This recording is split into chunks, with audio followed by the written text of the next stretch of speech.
প্রিয় জনগণবাসী, আপনারা ইতিমধ্যে আগত আছেন এবং দেখতে পাচ্ছেন যে বাংলাদেশের কি ভয়াবহ অবস্থা। বাংলাদেশ একটি রক্তাক্ত দেশ নামে বিশ্বে পরিচিতি পেয়েছে বর্তমানে। আমরা জানি যে বাংলাদেশ একটি গণতান্ত্রিক দেশ, আর এই দেশে গণতান্ত্রিক একটি দেশে সাধারণ মানুষ আন্দোলন করার ফুল অধিকার আছে তাদের, এবং তাদের অধিকার থেকে বঞ্চিত করা হচ্ছে এই দেশের সরকার। এই দেশের সরকারের নির্দেশে সাধারণ ছাত্রছাত্রীরা যখন কোটা আন্দোলন শুরু করে, সরকারের নির্দেশে তাদেরকে নির্মমভাবে হত্যা করা হয় এবং তাদের প্রতি অনেক অশ্লীলভাবে নির্যাতন করা হয়। আর তারপরে ছাত্রদের এই কোটা সংস্কার দাবি মেনে নেওয়া হয়, এবং কোটা সংস্কার দাবি মেনে নেওয়ার পর ছাত্ররা এক দফা এক দাবি জানায় যে সরকার পতন চাই, সরকার পতন চাই।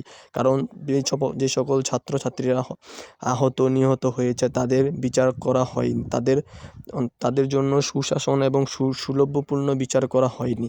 আর এই জন্য বর্তমান ছাত্রছাত্রীরা এক দফা এক দাবি জানাচ্ছে যে সরকার পতন চাই। আর এই দাবি আন্দোলনের কারণে সরকার ছাত্রদের প্রতি ক্ষিপ্ত হয়ে নির্মমভাবে হত্যা চালাচ্ছে।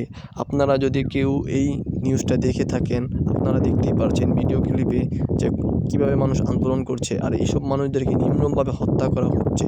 মেধা চাই, মেধা চাই, কোটা চাই, কোটা চাই, এবং এই সরকারের পতন চাই, এই আমার দাবি রইল।